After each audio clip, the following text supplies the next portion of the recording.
Ethan woke to the familiar sound of wind howling outside the small, crumbling farmhouse. The dust storms on Varela 9 never seemed to stop, and the red sand coated everything. His fingers were sore from repairing the irrigation system, but it was a job that had to be done. With no one else to help, Ethan took on everything himself.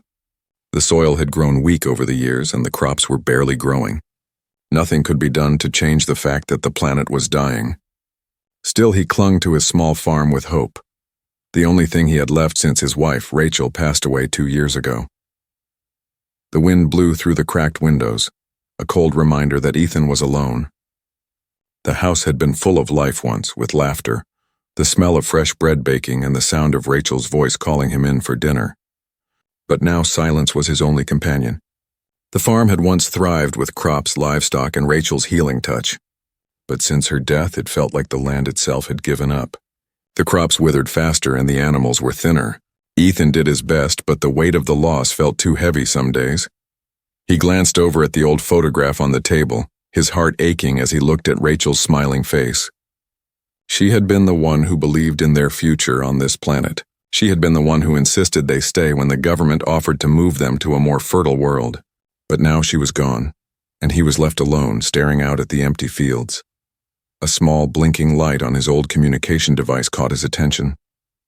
The screen was cracked and outdated, but it still worked well enough to connect him to the world beyond. Ethan stood up slowly, his knees creaking, and walked over to the console. His hands were trembling as he touched the screen. Another message. Mail order companion program. Bride ID 472 accepted your request. Ethan stared at the screen, his eyes narrowing. He hadn't expected to hear back so soon. He had heard of the program, where lonely settlers could request a bride from other planets.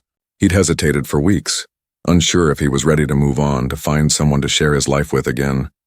But the loneliness was eating away at him, and he knew he couldn't keep going like this forever. So he'd put in an application, a mail-order bride from another planet. It seemed like an odd thing, especially out here on a dying world. But he had tried everything else. He had no other choice but to try.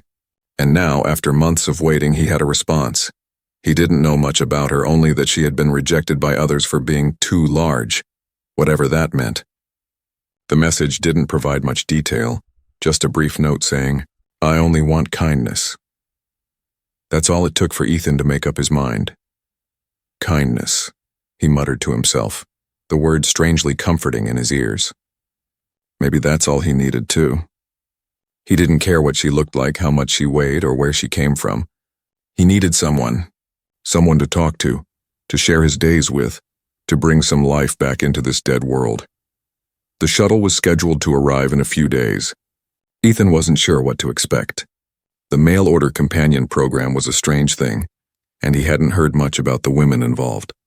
He thought of all the stories he'd heard, women from other planets, some human, some not, coming to lonely men on distant planets. But none of those stories had prepared him for what was about to happen.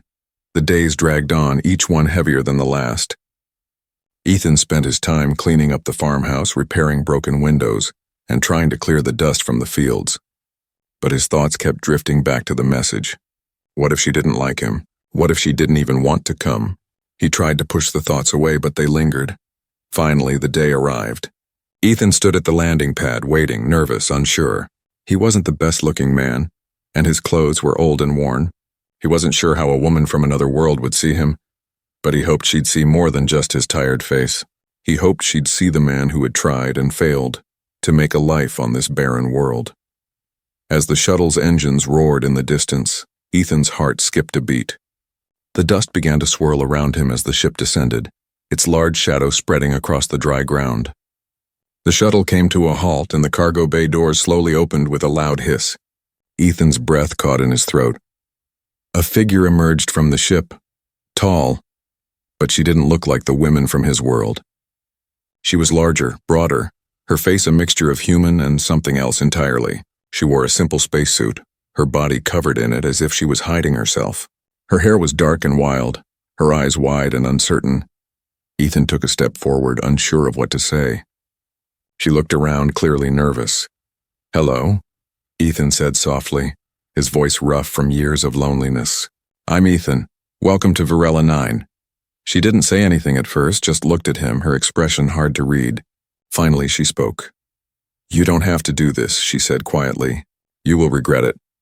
But Ethan smiled, a warm, kind smile, the kind he hadn't shown in years. "I won't regret it," he said. "Let's go home." And as the two of them walked toward the farmhouse, Ethan couldn't help but feel that this might just be the beginning of something new. A new chance not only for him, but for the lonely planet that had been his home. The shuttle's cargo bay doors opened with a hiss, and the low hum of the engine faded. Ethan squinted against the dust storm, watching the woman step out slowly. She was much taller than he expected, her form covered in a loose spacesuit like a cocoon. The fabric swayed with the wind as she hesitated at the bottom of the ramp, her boots sinking into the red dust. For a moment she didn't move, staring straight ahead as if unsure of what was waiting for her. Ethan couldn't help but notice how much she towered over him. Her face was hidden behind a thick visor, but Ethan could see the faint outline of her features. Her skin wasn't the pale human color he was used to. It was a soft, almost translucent shade of silver, like moonlight shining through fog. Her eyes were dark, but her expression was unreadable, distant. She looked lost in thought, as though she was trying to understand why she had come here in the first place. Ethan took a step forward, feeling the weight of the moment pressing down on him. This was it. This was his chance, and yet he couldn't shake the feeling of doubt gnawing at his gut. Was this the right thing to do? She had been rejected for being too large by others, but was that really a reason to judge someone? He didn't care about size or appearance. He had learned long ago that what mattered was the person beneath the surface. "Hello," he said, his voice a little shakier than he intended. He wiped his hands on his worn pants, suddenly self-conscious. "I'm Ethan. Welcome to Varela 9. The woman didn't respond right away. She stood there, silent and still, her posture tense as if she was holding back something deep inside. Her hands were clenched at her sides, and her chest rose and fell with each breath. It was clear she was trying to calm herself, but Ethan could sense the fear beneath her tough exterior. "You don't have to do this," she said after a long pause, her voice soft but steady. "You'll regret it." Ethan frowned, puzzled. Why would she say that? Hadn't she agreed to come? He took a few more steps toward her, his boots crunching in the dust as he tried to catch her eyes through the visor. "I don't think I will," he replied gently, trying to reassure her. "I asked for you. I want you to be here. You don't have to be afraid." Her hands trembled slightly as she finally removed the helmet, revealing her full face. And Ethan was struck speechless. Her face wasn't like anything he had ever seen. Her features were sharp, but they had a beauty to them, a rugged kind of beauty. Her eyes were deep and dark, set in a face that looked almost alien. She had high cheekbones, a strong jawline, and a slight hint of something otherworldly. Her hair, a mixture of dark brown and silver, framed her face in wild, untamed waves. It was unlike the human women he had known, but there was something captivating about her. But what took him aback the most were her eyes. They were full of sadness and anger. Anger gnawed at him, but at something far deeper, something that had been buried inside her for far too long. She was a stranger to him, yet he could feel the weight of her pain pressing down on him. He had no idea where it came from, but he knew it was there. "I'm sorry," she muttered, her voice barely above a whisper. "I didn't ask for this. I didn't want this. I'm not what you think I am." Ethan took another step closer, his heart racing. He didn't understand why she was so defensive, but he could see that she needed him to reassure her, to help her feel safe. "I didn't ask for anything but your company," he said, his voice steady now. "I just wanted to find someone to share this life with. I don't care about anything else." She finally looked up at him, her eyes searching his face as if trying to read his intentions. For a long moment there was silence between them, and Ethan felt the weight of her gaze pressing into him. He didn't know what she saw, but after a while the tension seemed to melt from her shoulders, and she took a hesitant step forward. "I don't belong here," she said quietly. "I'm too big for this world. Too big for anything." Ethan frowned, not fully understanding what she meant. She had been rejected for her size, but size didn't matter to him. He had been a soldier once, and he knew what it meant to fight for survival, no matter your shape or form. But he could sense that her size wasn't just about her body. It was something deeper, something tied to her identity, her place in the universe. "I'm not going to judge you for how you look," he said firmly. "I asked for you, and I'll be here for you. Whatever you've been through, I'll help you." For the first time, a small flicker of something softer crossed her face. A hint of relief, of gratitude. It was fleeting, but Ethan saw it. And he knew that perhaps this journey they were about to embark on together wasn't just about saving the planet. Maybe, just maybe, it was about healing each other's wounds. "You really mean that?" she asked, her voice barely audible. Ethan nodded. "Yes, I do."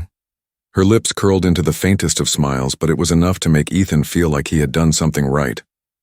It was a small start, but it was a start nonetheless.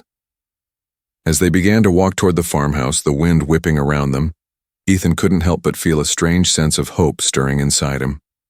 This wasn't the life he had expected, but perhaps it was the life he needed. And for the first time in a long time, he wasn't facing it alone. Days passed quickly, and as they did, something began to change between Ethan and Tara. The loneliness that had once swallowed Ethan's world began to recede, replaced by a new kind of presence. It wasn't the kind of presence he had expected from a stranger, a woman he had only just met through a mail-order program, but it was real. Tara was different, but not in the way he had imagined. At first, there had been an awkward silence between them. She hadn't spoken much, only nodding when Ethan asked her to help with chores or meals. Her past had made her wary, her every movement deliberate, as if she was trying to keep some distance from him, a space that felt safe and unreachable. But with every passing day, that space between them shrank. Tara proved to be an excellent worker. Ethan noticed how her hands, though larger than a human's, were incredibly gentle when it came to handling the crops. She knew how to mend the broken fences, fix the leaking pipes, and tend to the animals. There was an expertise in her that came naturally, as though she had spent years learning how to care for life on a barren world. And the strangest part was, she did all of it without asking for anything in return. No one had ever taught her to give selflessly, but it was clear that she had always carried this part of herself, buried deep under layers of rejection and hurt. But it wasn't just her skills that stood out to Ethan. It was her quiet resilience, the way she had learned to survive on a planet that had no place for someone like her, the way she refused to let the world's cruelty define her. She wasn't here because of some romantic fairy tale. She was here because she had been rejected, over and over again, for being too big, for not fitting into the mold of what others expected her to be. Ethan didn't see any of that. He only saw a woman who had been hurt by the universe but refused to be crushed by it. Tara began to open up, slowly, like a flower blooming in slow motion. The first time she laughed, it was over something so simple, a bird flying too low and getting stuck in the wire fence. Ethan had laughed with her, not at the bird, but at the sheer absurdity of it. It was a laugh that filled the empty corners of the farmhouse with warmth. "I haven't laughed in so long," Tara said quietly, after the bird had been freed and flown away. She seemed surprised by it, as if she had forgotten how to find joy in something so small. "I didn't think I could anymore," Ethan smiled. "Laughter is free. Doesn't matter where you are, or what you've been through." That night, they sat together on the porch, watching the stars twinkle in the clear sky. There was something calming about the silence between them. It wasn't uncomfortable, but full of unspoken understanding. Ethan noticed how Tara's eyes lingered on the stars for a long time. Her gaze was distant, as though she was searching for something among them, something she had lost long ago. "Do you ever wonder what it would be like to go home?" she asked quietly, her voice barely above a whisper. Ethan didn't need to ask her what she meant. He knew. She wasn't from Varela 9. She was from a faraway planet, a world where she had never truly fit in, never been accepted. He knew how that felt. He had spent years on this dying planet, trying to make something out of nothing. He had tried to build a life with Rachel, only to lose it all. "I think about it sometimes," he said, his voice steady. "But I've learned that home isn't always a place. Sometimes it's the people you're with, the ones who make you feel like you belong." Tara turned to him then, her eyes searching his face. For the first time since their meeting, she looked vulnerable, unsure. She had been so guarded, so distant, but now there was a softness in her gaze, a willingness to trust. It made Ethan's heart tighten with something he couldn't name. "I'm not like you," she said softly, almost apologetically. "I don't know if I ever can be. I don't know if I can ever fit into your world, into your life." Ethan reached over and placed a hand on hers. "Tara," he said gently, "you don't have to fit into anything. I don't need you to change. I just need you to be here, with me." Her eyes softened, and for a long moment she didn't say anything, but he saw it in the way she slowly, almost hesitantly squeezed his hand. It was a quiet acknowledgement, the kind of communication that didn't need words. It was a connection that didn't come from force or pressure, but from shared moments of understanding. As the days turned into weeks, Tara began to open up more. They worked side by side, fixing things around the house, building new projects, tending to the small garden they had started in the backyard. Ethan taught her how to cook the meals Rachel used to make, and she taught him how to fix things with tools he didn't even know existed. They shared stories of their pasts, of their families, of the worlds they came from, and though their worlds were very different, there was something deeply human about the way they connected. Tara had never known this kind of companionship. She had never known someone could look at her and not see her size, not see her differences, but see her as a person who had something to offer, something valuable. Ethan never once treated her like she was less than anyone else, and it was the first time in years that she felt truly seen. One evening, as they stood in the garden, watching the sun dip below the horizon, Tara turned to Ethan and smiled. It was small, but it was genuine. "You were right," she said softly. "I didn't think I could ever feel this way again." Ethan smiled back, feeling something warm and deep stir inside him. "I'm glad you're here," he said quietly. And in that moment, Tara realized that maybe, just maybe, she wasn't as alone as she had always thought. Maybe for the first time in her life, she was exactly where she needed to be. It started with a rumble. At first, it was faint, like the sound of distant thunder, but on a planet like Varela 9, thunder was rare.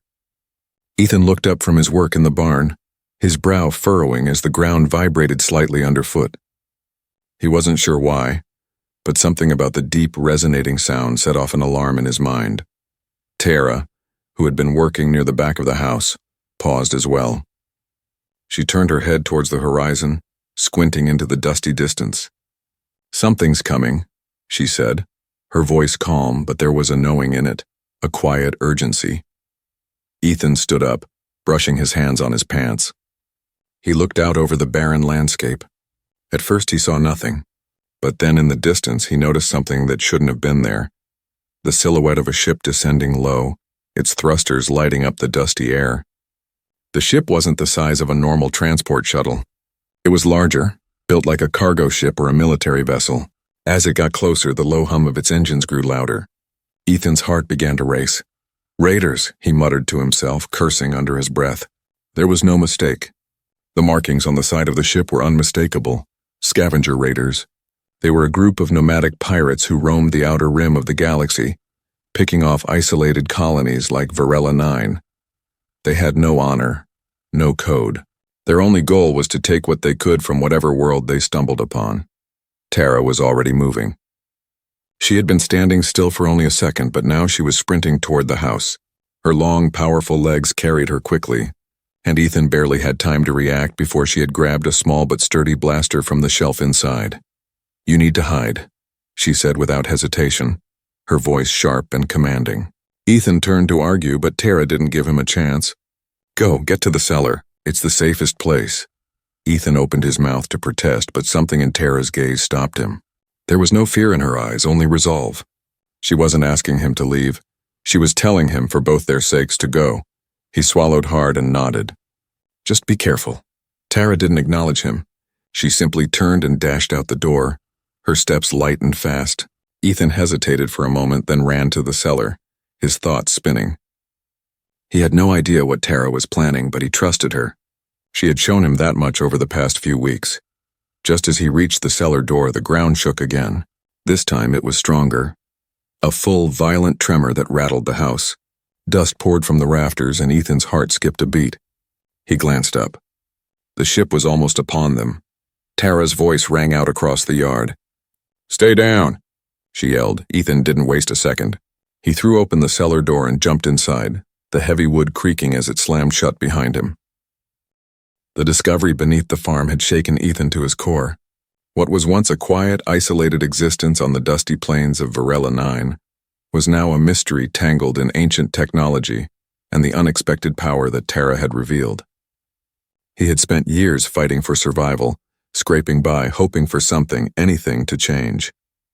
But what he had found below the soil was far beyond anything he could have imagined. Now, with the mysterious orb pulsing softly in the chamber, its light flickering like a heartbeat, Ethan found himself at a crossroads. The weight of everything, Tara's secret, the danger it posed, and the decision ahead, pressed on him like a suffocating blanket. Tara stood beside him, her expression unreadable, her posture tense as she watched the glowing orb. There was a quiet strength in her presence, but Ethan saw the shadows in her eyes, the uncertainty she hadn't yet allowed herself to voice. "I never wanted this," Tara whispered, breaking the silence. "I never wanted you to know about this part of me, about what I am." Ethan's gaze softened as he turned to face her. He could see the pain in her eyes, the burden of a secret she had carried alone for so long. For all her strength and power, there was still a vulnerability beneath the surface that no one else had seen. "I don't understand it all, Tara," Ethan said quietly, "but I don't care about any of that. I care about you. You're not alone in this." She shook her head slowly, her long, dark hair cascading over her shoulders like a wave of night. "You don't get it. This thing under the farm, it's not just an ancient device. It's a key. A key to unlocking something far greater than what we can control." Ethan's heart raced. "What are you saying?" She stepped closer to the pedestal, her fingers brushing the orb lightly. "This isn't just some relic from the past. It's a part of my people's history. I've been running from this for years, Ethan, but now I can feel it calling me. This power, this responsibility, it's mine, and it's more than just me." She turned toward him, her eyes filled with both resolve and fear. "This is what the Raiders were after. They don't know what it does, but they want it, and they're not the only ones. There are others who will come for it. Others who will stop at nothing to control what lies beneath the surface of this planet." Ethan felt the weight of her words sinking in. The orb wasn't just a relic, it was a weapon. A powerful one. And now it had chosen Tara. Tara's voice grew softer as she continued. "The moment I activated it, I felt the energy surge through me. I could feel it in my bones, in my blood. It's alive, Ethan. And now that it's awake, it won't stop until it's used for something big." He took a step forward, his heart heavy with the realization that their lives were never going to be the same again. Tara had come here to escape, to live a quiet life away from the shadows of her past. But the past had come rushing back, and it was demanding answers. The orb was a part of her people. It had been buried for a reason. "We can't keep running from this," Tara said, her voice filled with determination. "It's bigger than both of us now." Ethan nodded slowly, understanding that Tara was right. The orb wasn't just an object, it was a force that had already begun to shape their fate. But as much as he feared the power it held, he feared even more the thought of losing Tara. "You're not alone, Tara," he said firmly, stepping closer. "We'll face this together. Whatever it is, we'll deal with it. You don't have to carry this burden by yourself." For a moment she didn't respond, but then slowly she turned to face him. Her expression softened, a rare vulnerability showing through the walls she had built around herself. "I never thought I'd find someone who would understand," she whispered. Ethan reached out, taking her hand in his. "You don't have to be alone. You've got me. We'll figure this out together." But even as he spoke those words, Ethan's mind was already racing ahead. The orb, the power it represented, it wasn't just something they could protect. It was something that would inevitably draw others to them. It wasn't just about defending their farm anymore. It was about defending the planet itself. And even if he couldn't understand the full scope of the danger ahead, he knew that they needed to make a decision. Fast. "We need to go public," Ethan said, breaking the silence. Tara frowned. "What do you mean?" "We can't hide this forever," he continued. "The Raiders will come back and they won't stop. We need to warn the colony, bring in reinforcements, maybe even the council. If we don't do something now, it's only a matter of time before someone else shows up. Someone who knows exactly what this is and how to use it." Tara's eyes widened with fear. "The council won't understand. They'll want to take it from us. They'll see it as a weapon, a tool to use for their own purposes." "I know," Ethan said quietly, his gaze hardening. "But it's better they know now than later. We can't protect this alone forever, Tara. We need help." Tara stood silently for a moment, the weight of his words settling in. Finally she nodded, her shoulders slumping as if a huge weight had been lifted from her. "You're right," she said softly. We need to act before it's too late. Ethan squeezed her hand, his resolve hardening. They didn't know who they could trust or how far the danger stretched, but one thing was clear. The orb, and everything it represented, had already begun to change the course of their lives. And they had to make a choice that would determine not only their future but the future of Varela 9. The decision was made. Now it was time to face whatever came next. The days following the decision felt like a whirlwind. Ethan and Tara had sent word to the nearest colony, alerting them to the discovery beneath the farm. They had no idea how the council would react or what kind of help they could expect. What they did know was that they couldn't face whatever was coming alone. The orb beneath the soil wasn't just a relic of the past. It was a powerful force that could alter the course of their future, a force that the wrong hands could twist into something terrifying. The tension in the air grew thick as the days passed. Tara and Ethan took turns keeping watch, knowing that someone somewhere would come looking for the orb. The distant hum of the sky, the rare sound of ships crossing overhead became something they listened to with a quiet unease. Every noise, every shift in the wind seemed to signal a new threat. They couldn't shake the feeling that danger was closing in, but there was little they could do to prepare. Then, one morning, after a sleepless night of keeping vigil, they received a transmission from the council. Ethan stared at the cracked screen of the communication device. The faint blue glow of the message was all he could see at first. His hands trembled as he opened the message, knowing that the outcome of this could determine their fate, and the fate of Varela 9. It was a simple text, but the word struck him like a punch to the gut. The council has dispatched a delegation. Expect them in 24 hours. Prepare for evaluation. Evaluation, Tara muttered, the word hanging in the air like an unspoken curse. They'll want control, not answers. They'll want to harness it. You saw what happened with the raiders. Ethan felt a pit form in his stomach. Tara was right. The council wasn't interested in protecting the orb. They would see it as a tool, a weapon to use for their own ends. If they could control it, they would reshape the galaxy, and not necessarily for the better. Ethan couldn't let that happen. He wouldn't let them take her power, her people's legacy, for their own selfish purposes. They won't take it, Ethan said, his voice low but steady. We'll stop them if we have to. Tara looked at him, her expression unreadable, but the flicker of fear in her eyes told him everything he needed to know. She didn't want to fight. She didn't want to be a part of any war, but the reality was she had no choice. She was tied to the orb, to the power beneath the farm, and that power had already started to shift the balance. The council would come, and they would take what they thought was rightfully theirs. But Tara wasn't a tool to be used. She was a person, and the orb wasn't theirs to command. The tension in the air was almost unbearable as they waited for the delegation's arrival. Tara spent hours near the pedestal, her hands resting lightly on the orb as though connecting with it, feeling its pulse, its rhythm. Ethan could see how much it drained her, how much it took out of her every time she connected to it. There was no telling how much longer she could hold on to the energy that surged through her. Every time she used the orb, it took a part of her with it. I don't know how much longer I can control this, she said one evening, her voice thick with exhaustion. I can feel it in the orb, it's changing me. It's pulling me in. I'm scared, Ethan.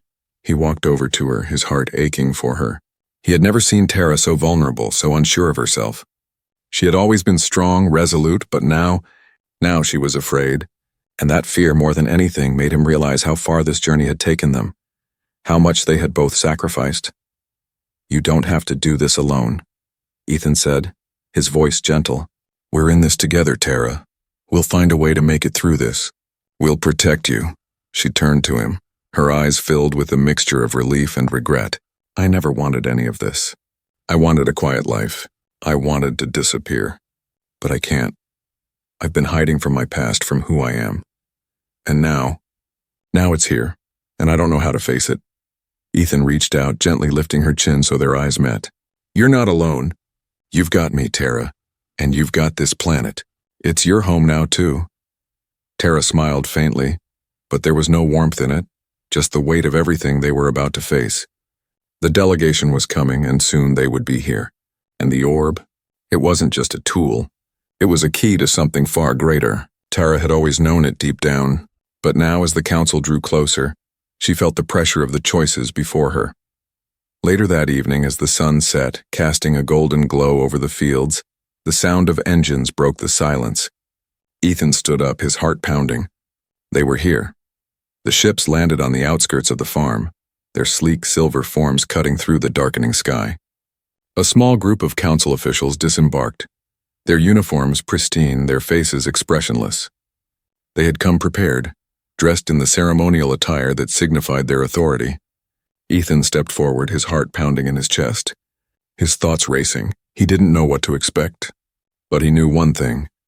He wouldn't let them take Tara. He wouldn't let them take her power, her history, or her future.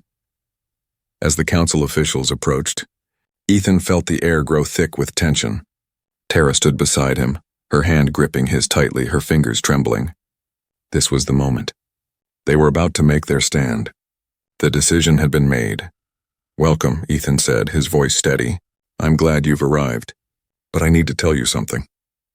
"This isn't just about the orb." "This is about Tara, and I won't let you take her." The council leader, a tall figure with sharp features, stepped forward, eyeing Ethan with a cold, calculated gaze. "We came for the orb, farmer, and we will take it one way or another." But Tara stepped forward now, her eyes glowing faintly in the fading light. "You don't understand," she said softly but with authority. "This isn't just an object. This is a part of me, and if you want it, you'll have to go through me." Ethan felt the surge of power rising from her like a wave crashing against the shore. She was no longer hiding, no longer uncertain. She had made her choice. The orb was hers, and no one would take it.